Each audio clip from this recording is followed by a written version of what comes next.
My name is Linda Barrett, and for 20 years, I believed I was building a life with my husband Richard. I cooked his meals, washed his clothes, scheduled every doctor appointment, and held his hand through every hospital visit. People said I was a devoted wife. I thought so too. I thought love meant being there in sickness and in health, even when it hurt. But everything changed on a warm Thursday morning in late spring. I had woken up early, baked his favorite oatmeal muffins, and brewed a fresh pot of coffee. He was recovering from a minor stroke, and I wanted him to feel a sense of normalcy. I even remembered to bring his reading glasses from the nightstand. When I arrived at the hospital, a nurse told me Richard had gone down to the courtyard for some air. I headed there, expecting to find him quietly resting. Instead, I heard his voice before I saw him. He was talking to another patient, some man from the next bed over. I didn't mean to eavesdrop, but I stopped cold when I heard him say, "She's nothing but a free caregiver." Honestly, I hit the jackpot. She cooks, cleans, takes care of my meds. I don't pay a dime. And the money that's going to my son, of course. His words hit harder than any diagnosis ever could. I stood frozen behind the corner, my heart pounding in my chest. It was like someone had cracked open the floor beneath me. Every quiet moment I had ever shared with him suddenly felt fake, rehearsed. Not love, but convenience. "She thinks we have a great relationship," he went on, chuckling. "But when I'm gone, she can go stay with her daughter. Won't be my problem." I didn't cry. Not right then. I turned away slow and silent like a ghost and walked back down the hallway, gripping the paper bag of muffins I had baked with care. That was the moment I knew I hadn't been protecting a marriage. I had been living in a transaction. And something inside me, something quiet and long silenced, finally woke up. When I returned home that evening, the house felt colder than usual. Not in temperature, but in spirit. The sunlight poured in through the windows like it always did in late afternoon, but it didn't warm anything. I left the lights off and just sat in the living room, still wearing my jacket, holding my keys in one hand like I wasn't sure whether I should stay. This house had never truly been mine. It was Richard's before I came along. He had shared it with his first wife. The furniture, the layout, even the wallpaper in the hallway, they all belonged to a chapter one wasn't part of. When we married, I suggested starting fresh. Maybe moving to a new place together. He shook his head. "Dylan's used to this house," he said. "No need to stir things up." Dylan, his son, was already 15 when I moved in. A head taller than me, eyes full of quiet judgment. He never called me mom. Never even said my name without a hard edge. I remember bringing my two small boxes of belongings into that house, one with books, the other with kitchenware. I tried so hard to make it feel like home. I once spent 3 full days scrubbing the grease-stained kitchen with lemon water and baking soda, thinking maybe if I made it sparkle, I'd be accepted. Back then, I was still working at the local library. I'd come home, grocery bags in hand, and cook the meals I knew they liked. On our first Thanksgiving together, I cooked a full dinner from scratch: turkey, cranberry sauce, homemade stuffing. Dylan poked at the gravy and muttered, "Tastes weird." My mom's was better. I remember standing there still holding the serving spoon, wondering why my chest ached like that. That was probably the moment I first started disappearing. A slow fade that no one noticed, not even me. There's a strange kind of exhaustion that doesn't come from lack of sleep. It comes from giving too much of yourself for too long without return. That was the shape of my marriage to Richard. I was there when he lost his job. I handled all the paperwork: unemployment forms, insurance appeals, mortgage renegotiations. While he mourned the title on his business card, I made sure the bills got paid. When his ex-wife passed from cancer, he sobbed on the porch for hours, clutching an old photo. I sat beside him in silence and brought him tea. He never once asked how I felt about it. When Dylan dropped out of college after only a year, Richard was devastated. I remember him pacing the kitchen floor late into the night. 2 days later, I offered to cover Dylan's credit card debt with my own retirement savings. I thought I was helping hold the family together. Looking back, I was the only one doing the holding. I tried so hard to fit into their world. I pretended to like golf, even bought a visor and a pair of white sneakers just to look the part on the weekends. I smiled at family reunions, even when Richard forgot to introduce me. At his niece's wedding, he gestured vaguely and said, "This is Linda. She's a friend of the family." I laughed politely and then spent the rest of the evening sitting alone in the car, biting the inside of my cheek to keep the tears from falling. That night, I still went home and made dinner. That's what it was like. Quiet erasure. Not enough to scream about, but just enough to slowly strip away your sense of place. I used to believe that marriage meant compromise, that you folded yourself a little smaller to make room for someone else's life. I told myself it was noble, even mature, to let the past be the past and focus on building something new. But over time, I wasn't building anything. I was just patching up someone else's ruins with no blueprint of my own. And all the while, no one was patching me up. A few days after Richard was discharged from a hospital, I found myself alone in the study, sorting through the filing cabinet. The house was quiet except for the soft ticking of the wall clock and the faint hum of the refrigerator down the hall. I had planned to go through his medical paperwork, insurance statements, discharge summaries, and upcoming appointments. IT was something I did without thinking, just part of the routine, a ritual of care that had become second nature. Richard kept everything in color-coded folders: blue for medical, red for bank accounts, yellow for insurance. He was meticulous that way, organized, precise, always in control. As I was flipping through the yellow folder, a single page slipped loose and floated to the floor. I bent down and picked it up. It was a life insurance policy. I had seen a version of it years ago, but this one had been updated. I skimmed down the page to the list of beneficiaries. Primary Beneficiary 1, Dylan Barrett. Primary Beneficiary 2, Margaret Barrett, deceased. No secondary. No mention of me. Not even in fine print. My hand went cold. It wasn't about the money. I never married Richard expecting a windfall, but I had assumed naively. It seemed that after 20 years, my name would at least exist on paper, that somewhere in some quiet line or clause, there would be an acknowledgement that I had mattered. There wasn't. He had filed every detail, signed every form, arranged every possibility for after his death, but I wasn't part of any of it. Not as a wife, not as a person. I sat down slowly, the page trembling in my hand.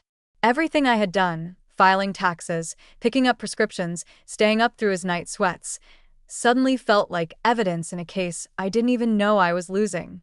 And there it was in plain ink. He didn't plan a future with me in it. He had built a life where I was useful, but not worthy. And now, for the first time, I began to wonder if he saw me as disposable.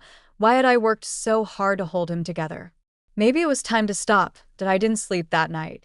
The house was silent, but my mind wasn't. I kept replaying his voice in the courtyard, the cold words on that insurance document. The invisible years of my life stacked like forgotten boxes in an attic. At sunrise, I made a cup of coffee I didn't drink and sat at the kitchen table, staring at nothing. That's when I picked up the phone and dialed a number I hadn't called in months. Caroline's Flowers came through, the familiar voice bright and warm. "Hey," I said quietly. "It's me." She paused for half a second. "Linda, honey, are you okay?" I opened my mouth to speak, but nothing came. Caroline didn't press. "Where are you right now?" she asked gently. "Just come. You don't need to explain." 25 minutes later, I walked into her shop, a small corner store filled with lavender stems and sunflowers. There was a handwritten chalkboard by the register that read, "Today's flower, meaning you don't owe anyone your silence." When she saw me, she wrapped her arms around me, without a word. And for the first time in a long time, I felt like someone had noticed the ache I was carrying. She led me to the back patio, where the morning light filtered through climbing roses. We sat in 2 wooden chairs. I told her everything, what I had overheard, what I had found, what I had felt, but never dared to say aloud. She listened. That was all. No gasps, no pity, just presence. When I finished, she looked at me and said something that hit deeper than anything Richard had ever said in 2 decades. "Linda, you weren't his wife. You were his unpaid labor. He never saw you. He used you. And you let him, because you were kind. But kindness doesn't mean staying in a cage just because someone left the door open." I sat there still. And then I exhaled because she was right. The door had been open the whole time. I just needed to walk through it. I didn't pack with rage. I packed with clarity. That same evening, after returning home from Caroline's flower shop, I opened the hallway closet and pulled out a small suitcase. I didn't need much, just a few sets of clothes, some personal papers, my laptop, and a single photograph of Melissa, my daughter from my first marriage. Richard was napping in the den, with the TV humming in the background. He didn't hear the suitcase wheels roll across the hardwood. He didn't notice when I paused at the kitchen table and left a folded paper under the salt shaker. It was a copy of the formal separation notice signed by me and an attorney. The next morning, I left quietly. No scene, no drama, just a woman choosing herself. Caroline welcomed me into the small upstairs apartment above her shop. It was barely 400 square feet with a kitchenette and a window that looked out over the back garden, but it was mine. I sat on the edge of the twin bed, hands in my lap, breathing in the scent of lilac and lemon balm drifting in from the garden below. That afternoon, I opened my laptop and searched for something I had never typed before: freelance editing jobs for retired professionals. It felt strange, like learning to walk again. But within a week, I found a part-time position, copywriting articles for a digital lifestyle platform. The first check was modest, but it was mine. No one asked me to cook in return. No one expected a favor. No one questioned my value. And for the first time in decades, I went to sleep in a space where I wasn't needed. I was simply allowed to be. That night, I made myself a simple dinner: roasted squash, a fresh green salad, a glass of wine. I didn't light a candle. I didn't set the table for two. I just sat by the window, fork in hand, and whispered softly to myself, "You're doing it, Linda. You're really doing it." A few days after settling into Caroline's apartment, I called Melissa. She didn't ask for explanations. She just said, "Come visit me in Boston. Stay as long as you want." I flew out 2 days later with my suitcase and a quiet hope tucked deep in my chest. Melissa lived in a modest cottage with a garden. She kept herself. When I arrived, she met me at the gate with a long hug. "You don't look well," she said softly. I smiled the best I could. "I've been better," I whispered.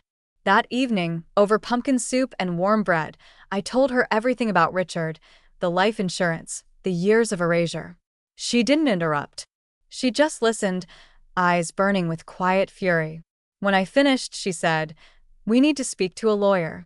You deserve more than a quiet exit. You deserve justice." I nodded. We met with Karen Yates, a divorce attorney in her 50s with calm eyes and a sharp mind. Her office was above a secondhand bookstore that smelled of old pages and fresh coffee. Karen reviewed my documents: the marriage certificate, joint accounts, Richard's retirement records. Then she looked up at me and said something I hadn't expected to hear. "Linda, under California law, you're entitled to a share of marital assets and spousal support. You gave 2 decades of unpaid care. That matters." I blinked. She continued, "This isn't revenge. It's your legal right." We filed the paperwork that week. Richard was served the following Monday. He called me just once. "You really want to drag this through court?" he asked, his voice brittle. "No," I said calmly. "I want what I earned." The court process was short. Richard had no real defense. Worse, during discovery, we found that he had transferred a large portion of assets to Dylan the year prior. The judge didn't appreciate that. In the final ruling, I was awarded 1/3 of our marital assets, including cash compensation and investment returns, and $2,500 per month in spousal support for 2 years. It wasn't a windfall. It was a reckoning. And for the first time, I felt something return to my spine that had been missing for years: strength. 2 weeks after the court ruling, a letter arrived from the hospital. It stated that Richard had suffered a hypertensive crisis and was now in the ICU. There were no listed next of kin available to approve long-term care. No family member had signed the necessary documentation. I sat at Carolyn's kitchen table with a letter in my hands, still as stone. Just days ago, he had walked into that courtroom in full control. Head high, voice smug. But something in the verdict must have cracked his armor. Because to Richard, money wasn't just wealth. It was identity. And now, with that stripped away, so was his power. I didn't call the hospital. I didn't visit. Instead, I phoned Karen and asked her to transfer all legal care authority to Dylan. The next day, she called me back. It's done. But Dylan's refusing to respond to the hospital. He's not cooperating. I wasn't surprised. Dylan, like his father, had only shown loyalty to opportunity. When he realized half the estate was no longer his interest vanished. That same evening, while trimming roses out back, Carolyn glanced up from her clippers and said, "I saw something Dylan posted online." He wrote, "Dragging around debt and refusing to die is selfish. At least a quick death gets you insurance money." I didn't react. I just nodded. In that moment, I understood something I hadn't before. Richard's biggest fear had never been illness. It wasn't even death. It was being forgotten. It was no longer being served. And now, with his health failing and no one showing up at his bedside, the mask had finally fallen. He gave everything to Dylan. And Dylan, he's just waiting for the paperwork to clear. No hospital calls, no bedside prayers, just numbers and timelines and whatever was left in an account. I used to think that walking away would make me heartless. But as I stood in the flower shop later that night, hands dusted with soil, watching the tulips bloom despite the late-season cold, I realized something far more true. Walking away was the most loving thing I had ever done for myself. Caroline's upstairs apartment wasn't fancy.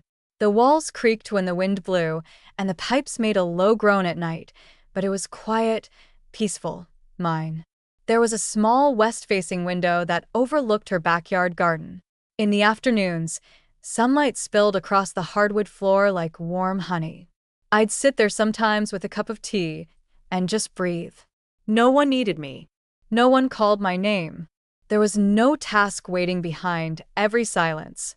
That stillness at first felt like emptiness. But over time, I realized it was freedom. One evening, I cooked dinner just for myself.